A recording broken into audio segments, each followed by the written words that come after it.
You ask Tiger to solve. This deals with linear equations with one unknown. The final result is x equals 4. Let's solve it step by step. Remove the ones.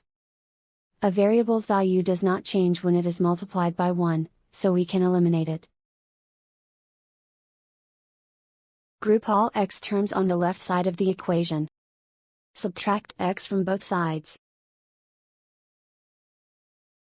Group like terms. Simplify the arithmetic. Group like terms. Simplify the arithmetic.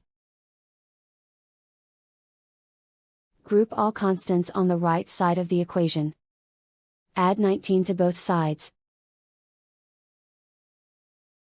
Simplify the arithmetic.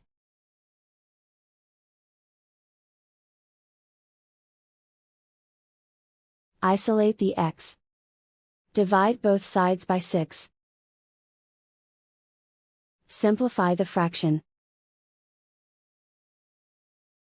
Find the greatest common factor of the numerator and denominator. Factor out and cancel the greatest common factor. And so the final result is x equals 4.